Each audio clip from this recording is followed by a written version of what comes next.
18 मार्च 1989चा तो दिवस होता.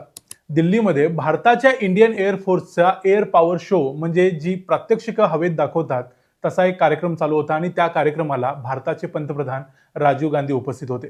त्यांची टर्म देखील त्यावेळेला संपत आलेली होती.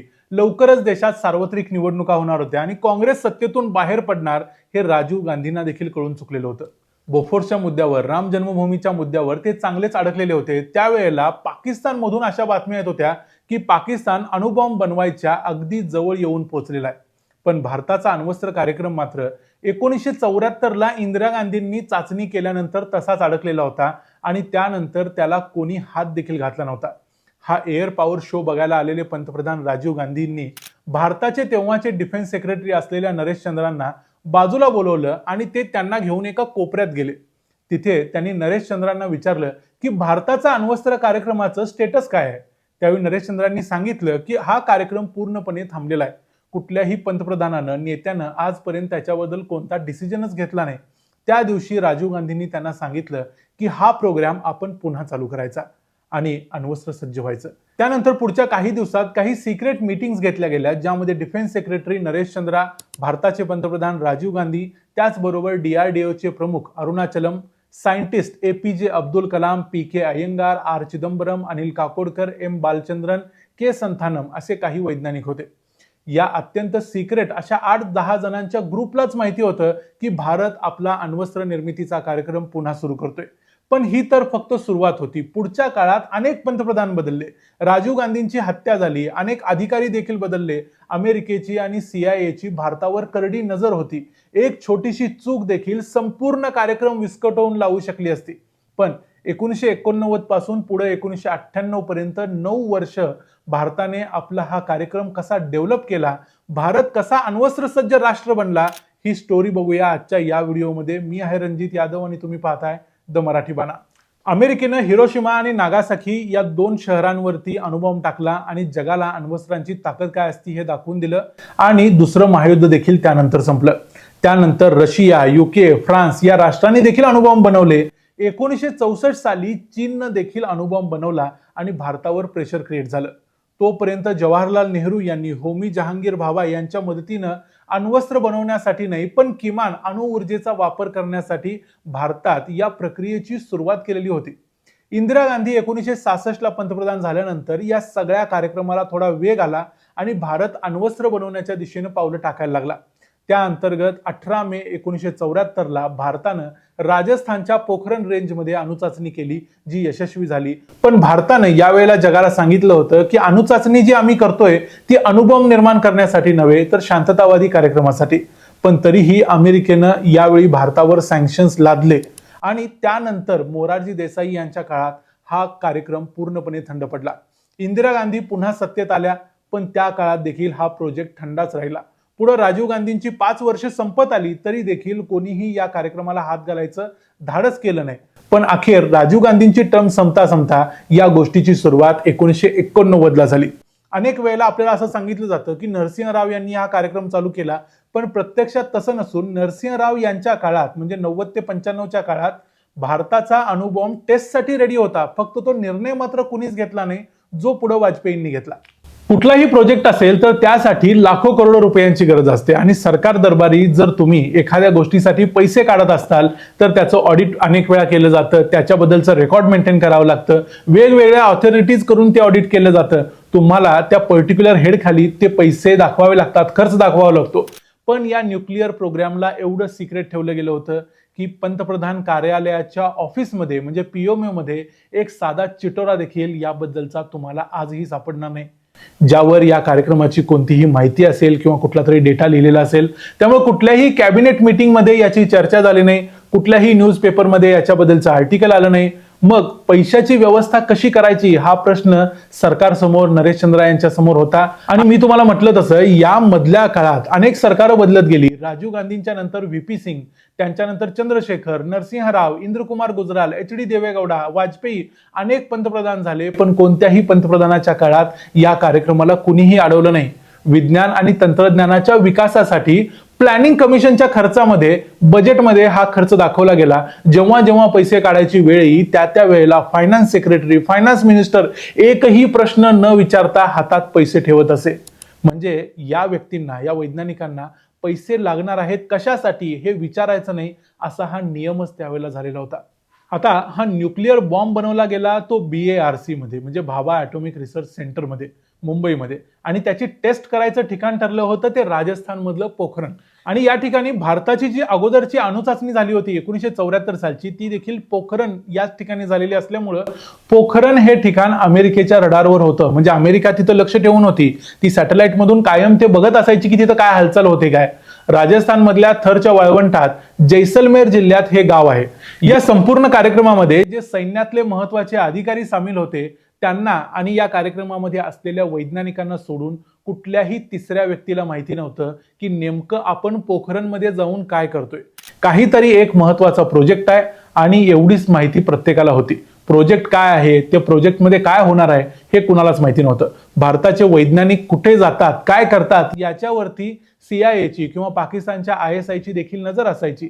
आणि तुम्ही जर विमानाने प्रवास करत असाल, ट्रेनने प्रवास करत असाल तर तुमचा एक ट्रॅक रेकॉर्ड शिल्लक राहतो. म्हणून भारताचे वैज्ञानिक या काळात अक्षरशः खोट्या नावांनी विमान प्रवास करायचे, ट्रेन प्रवास असाच करायचे.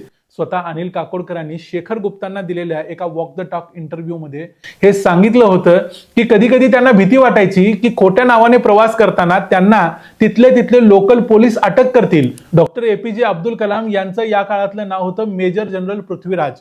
डॉक्टर चिदंबरम यांचं खोटं नाव होतं मेजर जनरल नटराज.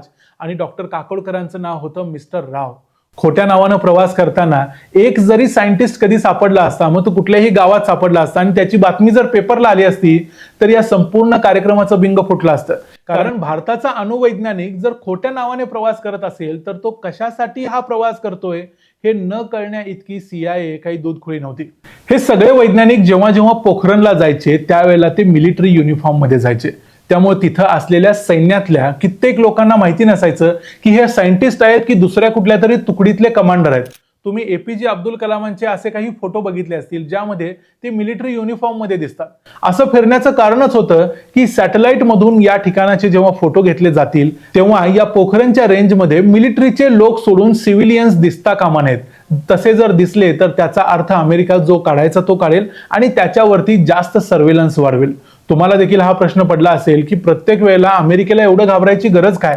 तर इराणचं सध्या काय चाललंय, इराण फक्त अणुबॉम्ब बनवणार म्हणून अमेरिकेनं इराणची काय अवस्था केली त्यावरून तुम्ही समजून घ्या की एवढ्या मोठ्या स्केलमध्ये नाही तरी छोटं मोठं युद्ध तरी अमेरिकेनं भारतावर लादलंच असतं जर भारत अणुबॉम्ब निर्माण करतोय हे त्यांना कळलं असतं तर. आणि हा जो पोखरण एरिया होता तो आर्मी टेस्टिंग रेंज होता, त्यामुळे तिथं आर्मी नेहमी असायची. त्यामुळे आर्मीचं तिथं असणं हे डाऊटफुल वाटत नव्हतं. तिथं 58 आर्मी कॉर्प ऑफ इंजिनियर्स ची नेमणूक भारतानं करून ठेवलेली होती. त्यामध्ये जवळजवळ 700 सैनिक तिथं काम करायचे. आणि हे सगळं काम रात्री केलं जायचं कारण प्रोजेक्ट महत्वाचा होता आणि रात्रीच्या वेळेला सॅटेलाइट व्हिजिबिलिटी कमी असल्यामुळं कोणाच्या नजरेत येऊ नये म्हणून ही कामं रात्री व्हायची. अर्थात हे सैनिक जे काम करायचे त्यांना देखील माहिती नव्हतं कसलं काम आहे, फक्त रात्री करायचं आहे कारण महत्वाचं काम आहे एवढं त्यांना सांगितलेलं होतं. या पोखरणच्या शेजारी क्रिकेट स्टेडियम बनवून ठेवलेलं होतं जिथं हे सगळे आर्मीचे जवान क्रिकेट खेळायचे.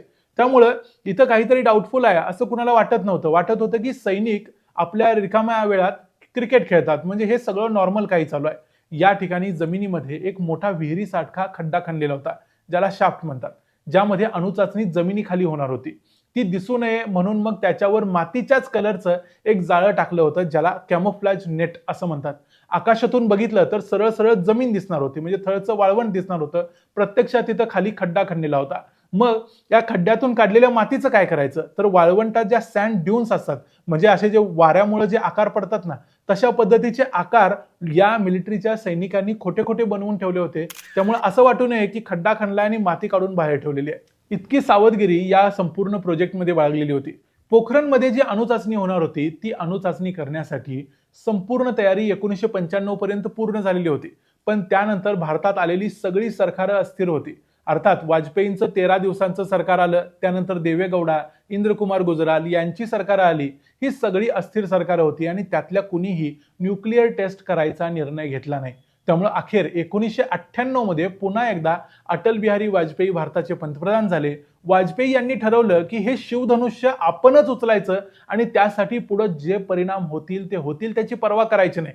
आपण न्यूक्लिअर टेस्ट करायचीच. अटल बिहारी वाजपेयींनी गो अहेड दिल्यानंतर अत्यंत वेगानं टेस्ट करण्यासाठी कामाला सुरुवात झाली.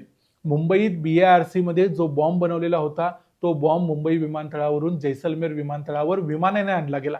जैसलमेर एअरपोर्टवरून 4 वेगवेगळ्या ट्रकमध्ये घालून हे बॉम्ब 1 मे 1998 ला पोखरणच्या जवळ आणले गेले. इतके महत्वाचे सिक्रेट अणुबॉम्ब या ट्रकमध्ये होते, पण तरी देखील फक्त साध्या 4 मिलिटरी ट्रकमध्ये घालून हे बॉम्ब आणले गेले. कारण जर मोठा ताफा असता तर पुन्हा शंका आली असती की यामध्ये काहीतरी अत्यंत महत्वाचं दिसतंय म्हणून एवढे सगळ्या गाड्या जात आहेत. म्हणून बॉम्ब अतिशय सिक्रेटली आणि साधेपणाने आणला गेला. इंडियन मिलिटरीचे कमांडर उमंग कपूर यांच्या नेतृत्वाखाली बॉम्ब पोखरणपर्यंत पोहोचला. टेस्ट करायचा निर्णय झालेला होता, पण आजूबाजूचं वातावरण बघणं देखील गरजेचं होतं. वाऱ्याचा वेग, वाऱ्याची दिशा देखील बघणं गरजेचं होतं. वाऱ्याच्या दिशेमुळे न्यूक्लिअर रेडिएशन पसरण्याची शक्यता असते. अर्थात ते सिव्हिलियन एरियामध्ये जाऊ नये याची भीती देखील असते. पण दुसरी गोष्ट, या जैसलमेरच्या पश्चिमेकडे थोडंसं अंतर गेलं तर इकडे पाकिस्तान आहे आणि पाकिस्तानमध्ये जर हे रेडिएशन पोचलं तर पाकिस्तानला लगेच कळेल की इथं काहीतरी अण्वस्त्र संबंधीचं काम चाललेलं आहे आणि त्यावरून ते मग लगेच एकमेकाला इन्फॉर्म करून CIA पर्यंत ही माहिती पोहोचली असते. त्यामुळे काही दिवस मुद्दाम वाट पाहिली गेली आणि 11 मे 1998 चा दिवस उजाडला. दुपारी 3:43 वारं थांबलेलं होतं. 45 किलो टन वजनाचा एक थर्मोन्यूक्लिअर डिव्हाइस म्हणजे अणुबॉम्ब जमिनीच्या खाली फोडला गेला. एक जबरदस्त मोठा ब्लास्ट झाला. पोखरणच्या जवळ जवळजवळ 100 ते 200 किलोमीटर रेंजमध्ये एक मायनर भूकंप जाणवला.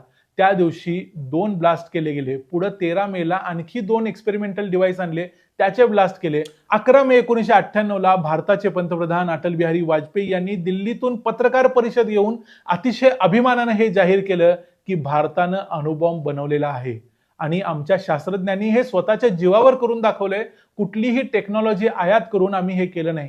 त्या दिवशी भारत एक मिलिटरी पॉवर बनला.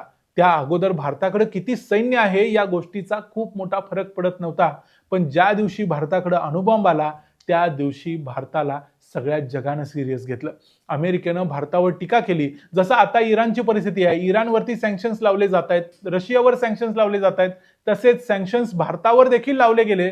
पण भारताला त्यावेळेला काहीच फरक पडत नव्हता. भारतामध्ये एक नवीन उर्मी, एक नवीन एनर्जी आलेली होती आणि ती वाजपेयींच्या बॉडी लँग्वेजमध्ये दिसत होती. भारताला या सँक्शन्सची कल्पना अगोदरच होती. म्हणून अटल बिहारी वाजपेयी यांचं योगदान यासाठी महत्वाचं आहे की या प्रकारचे सँक्शन्स लावले जातील त्यानंतर भारताचे हाल होतील, त्यामुळे कदाचित आपलं पंतप्रधान पद देखील आपल्याला गमवावं लागेल. हे सगळं माहिती असताना देखील वाजपेयींनी हा कटू निर्णय घेतला आणि अणुबॉम्बची चाचणी केली आणि भारताला महासत्ता बनवण्याच्या दिशेनं पाऊल टाकलं. मॅडेलिन ऑलब्राईट नावाची त्यावेळच्या एक अमेरिकेच्या सेक्रेटरी ऑफ स्टेट होत्या. त्यांनी तर भारताच्या अण्वस्त्र चाचणीच्या या कार्यक्रमाला बिनडोक आणि मूर्खपणा म्हणून हिणवलं. त्या म्हणाल्या, भारतानं स्वतःसाठी असा खड्डा खणलाय त्यातून भारत कधीच बाहेर पडणार नाही. पण प्रत्यक्षात त्या खड्ड्यातून काहीच वर्षात भारत बाहेर पडला. उलट आज भारत एक महासत्ता होण्याच्या दिशेने वाटचाल करतोय.